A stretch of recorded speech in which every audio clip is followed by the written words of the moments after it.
Welcome friends to part 2 of Obscure Winxology. In this series, we are covering the lesser discussed aspects of the Winx franchise, particular products or merch, country exclusive events, doll lines, and the magazine. I'm a long-time fan, but there is also plenty I don't know about, and your suggestions for the series are highly appreciated. So without further ado, let's go down nostalgia lane in pursuit of that precious dopamine. Number 1. The Winx Zodiac. Under the last video, a bunch of you reminded me of an aspect of the franchise that I can't believe I had forgotten. Thank you so much, the Winx Zodiac. The world of the Winx Club had its own zodiac system. Pegasus, Centaur, Dryad, Phoenix, Griffin, Satyr, Elf, Chimera, Hippogriff, Mermaid, Unicorn, Nereid, Elemental, Salamander, Dragon, and Triton. This zodiac system was featured in the Winx magazine, as well as on the website, and I think as a child I did not realize that this zodiac system was unique to Winx. I think I just thought it was an alternative way of naming constellations, which is extra embarrassing when you consider there are more than 12. Whoops. Our zodiac system is naturally based on our night sky, but the magical dimension has many planets and systems, and so in the comments we were puzzling over how that would work within the canon. I think that given that in the comics/magazines, the magical dimension is not really acknowledged as a coalition of star systems until quite a bit of the way in, and the different places characters hail from are more treated as different kingdoms and even different dimensions sometimes, rather than other planets, I would imagine this zodiac system represents that of Magic's, the only stable location in the comics. If you'd like to know more about the alternative elements of the Winx comics, I have a series on the topic. Part 1 is out. Anyway, I want to know your Winx zodiac sign and whether you match it.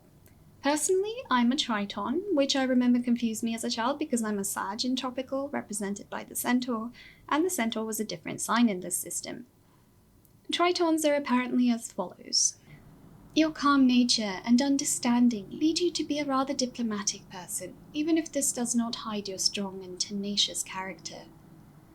I'm going to level with you. I don't know if diplomatic is a word people would use to describe me.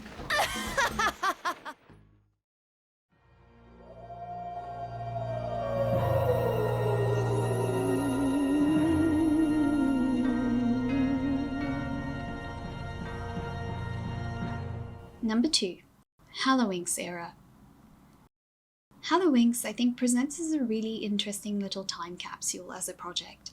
Now, I'm not talking about the beloved Halloween episode, but about the doll line and promotional comics mini-arc.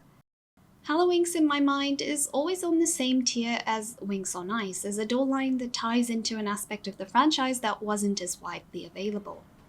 Certainly, Italy wasn't the only country to have the ice shows.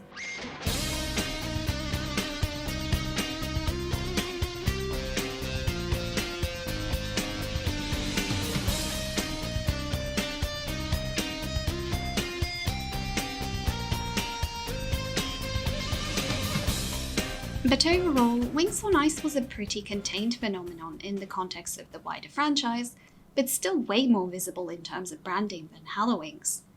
And even other merch-exclusive looks that got made into dolls, they're all very recognizably Winx and just make sense in a way that Hallowinx doesn't.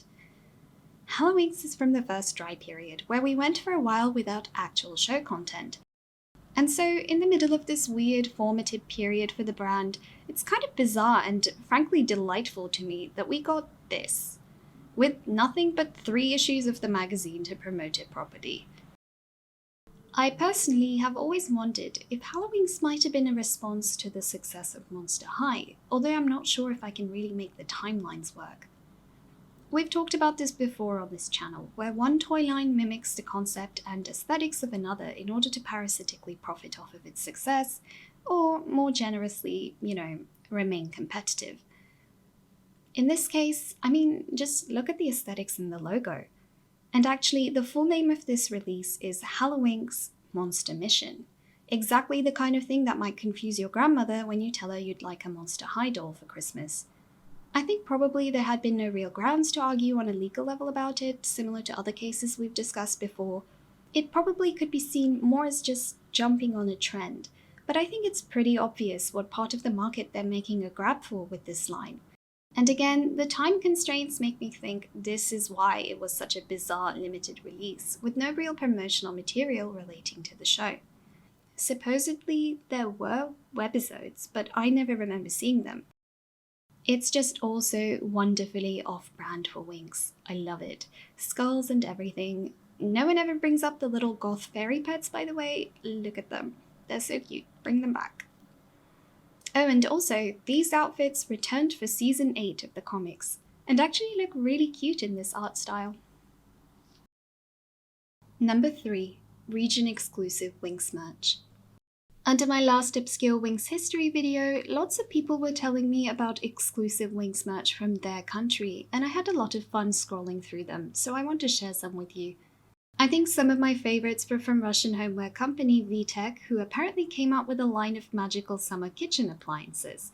The commenter who was telling me about these was puzzling over who on earth would want a Flora kettle for their kitchen, and the answer is me. I want a Flora kettle for my kitchen. Around 2004, German company Siemens released these versions of their top-of-the-market super high-tech C65. From what I can tell, these were more or less an Italy exclusive release, but do correct me if I'm mistaken. One of the few posts referring to these I could find in fan spaces was asking, well, did the witch have them? And the answer is yes, they did. And they were flip phones. Damn. I really like these fake Winx merch examples from Turkey. Turkey, I believe, is Winx's biggest market, then Russia, then Italy, and so on. Or so it was back in the day, according to Straffi himself. So this explains why there is so much fakey Winx stuff coming out of Turkey. Speaking of Turkey, when it comes to Winx school supplies, there is no match for them. Labels, pens and pencils, notebooks, water bottles, backpacks. And speaking of stationery, I've got to give a shout out to these pens because they were incredible. They were pens, the backs were stamps of the Winx logo, and you could blow bubbles with them. Incredible. And speaking of stationery, does anyone else remember California Girls? They always looked awfully familiar. I said it already in that last video, but for me, actual physical merch stuff is way more nostalgic than the show itself because of the tactile associations, but also because they are harder to recapture.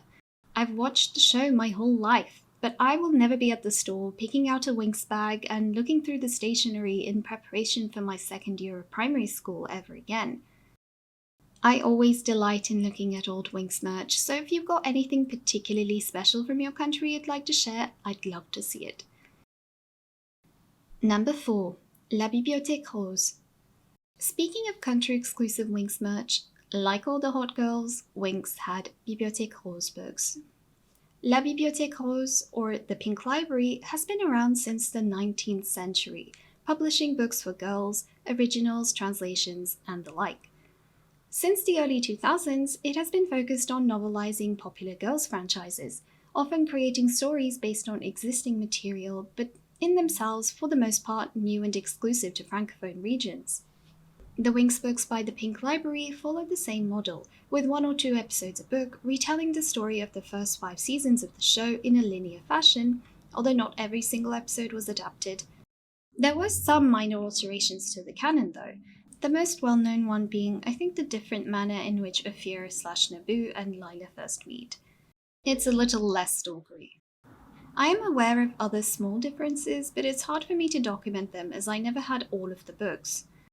The Winx Bibliothèque Rose books present as an interesting piece of Winxology as exclusive Winx content that does not originate from Italy. In 2020, Bibliothèque Rose re-edited and re-released the first 3 volumes by Sophie Marvaux, I think in time with Fate.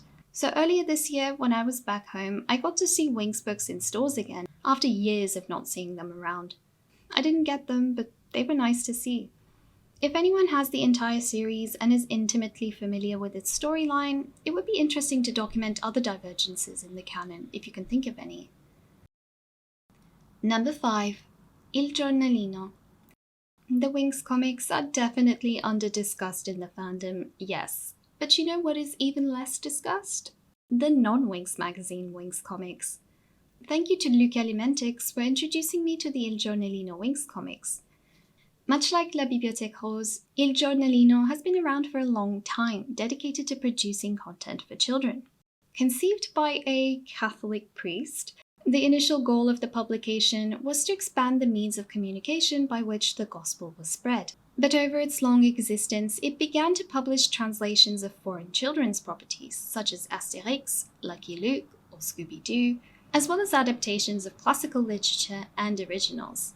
It has also, under license, produced new original stories of well-known characters from properties such as Star Wars, Jurassic Park, and Winx. As a fan of the Winx comics, the Il Giornalino adaptations are really intriguing to me. We have plenty of magazine covers that clue us in on the fact that they were featured, but it is pretty difficult to come across entire panels, let alone whole stories. What little I was able to find was on various artists' DeviantArts, and it is super fascinating to see the Winx under a different art direction. I can't quite verbalize it, but although there were a lot of variations depending on the artist within the official main comics, especially early on, they all still had a relatively consistent quote-unquote look.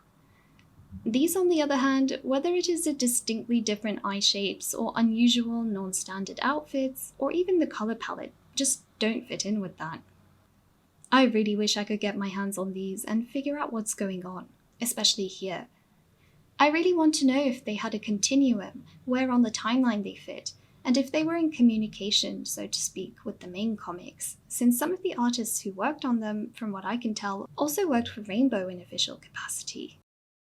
For my fellow comics fans, let me know if you knew about these, and if any Italian fans are here and read these when they were little, please let us in on anything else you know. Any fun quirks or plot details would be much appreciated.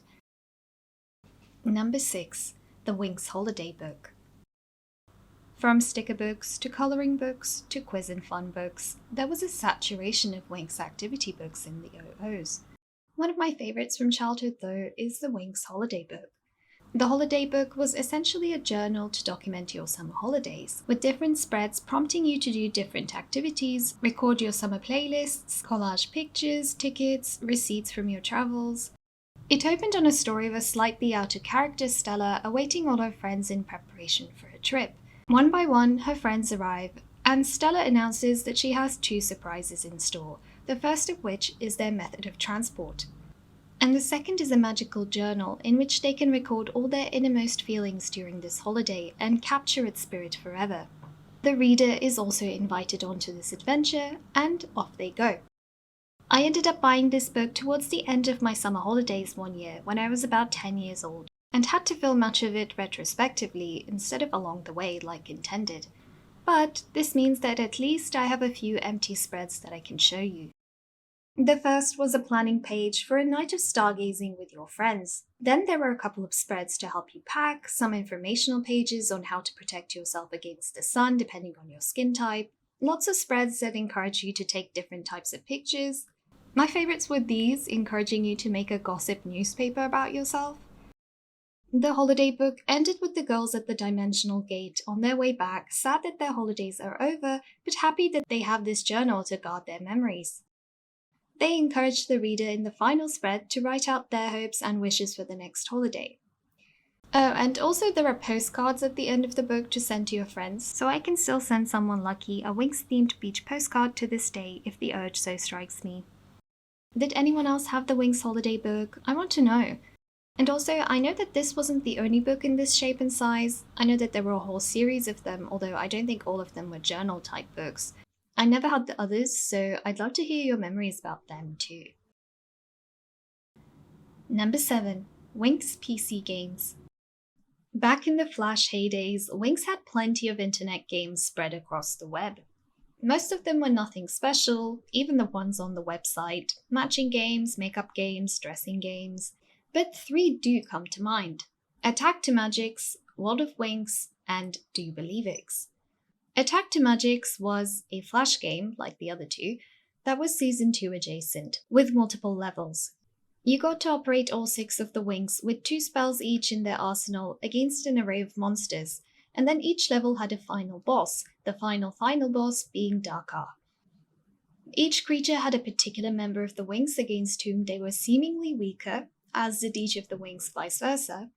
So we would exchange lists between friends of the order we had to play each of the characters and spells in, though I could swear we were making it up half the time. It was like a whole black market trade. We would hold on to these pieces of paper for life, and we were sworn to keep them from certain other people I remember. It was bizarre, the cult around this game. Despite this, I have in my entire life never been able to defeat the whole game. I only remember getting past Darcy a couple of times, and never Icy. World of Winx, unrelated to the Netflix show, was, I guess, a platform game. You could choose to play as one of the Winx in the transformation of your selection, and the goal was to recover the Scepter of Solaria from a range of locations. Each of the girls also had a special object that they could produce for you to climb over. I believe this game was originally on the Nickelodeon website. I just remember it as one of the better made and more extensive games. Another from the Nick website was Do You Believe X, which, like World of Winx, I discovered when I was bored in my late teens instead of when they were actually released. The game, from what I remember, was just a collection of mini-games led by one of the girls, toward each of which you were guided by Blue. Aisha had a potions game, Roxy some kind of memory game, Tekna a match game, Stella dress-up, Flora gardening. I bring it up mostly for Muse's guitar game because there were some nice instrumentals to play to. The Winx PS and DS games are more frequently discussed in fandom spaces, but I don't often see the internet games brought up. I remember in primary school, our IT lessons were basically just learning a skill for the first 10 minutes, and once we got it, we got to play internet games for the rest of the class. There are a lot of internet games that are super nostalgic to me in this way, and Winx is no exception. So, I want to know your memories associated with these games, your favorites, and if I missed any. Number 8. Letters in the magazine. I don't know to what degree this was a universal thing for people who read the magazines as children in their respective countries, but where I was living, every month the Winx magazine had a letters spread where you could send in a letter, your picture, and any fan art to one of the girls, and they would quote-unquote write back to you. My sister got featured in the Winx magazine in this way. I think she had written to Lila. Me personally, I was in the Scooby-Doo magazine, which doesn't feel like as big of a flex. Unfortunately, the editors in that country hadn't been particularly dedicated Winx viewers, because I remember the magic of that section was just really lost to lots of little mistakes. I remember, for example, once a little girl had sent a letter asking Flora if she was a princess and if she had any siblings, and Flora had answered no to both, and I was like, excuse me? On the other hand, I think there were some positive and, I don't know, useful aspects to this section too. I've made a video looking at some of the academic criticism of the show if you are interested in more of this type of discussion, but when it comes to thoughts of how children received or perceived different aspects of the franchise and potential negative representation and impact, I often remember this section. For example, I remember almost without fail, every month, every little girl who had written to Musa was begging and screeching for her to dump Riven, and these were like 6, 7, 8-year-olds. Often, I see Revusa listed as one of the problematic aspects of the franchise, with the concern that as a toxic relationship, this portrayal was harming young girls. But here were really little girls who were sharp enough to recognize the problems in this relationship, mostly because they had others to compare it to. When given all the data, my enduring memory is that these little girls were more often than not actually coming to the correct conclusions, and I think that's really interesting. It would be really fascinating if I could get my hands on those old copies now and look at the different themes that were coming up in reference to each of the girls in the letter sections. Who was writing to who and about what, and that would give us a stimulating overlook of the kind of impressions the show was creating in its audience at the time. It would be some proper Winxology.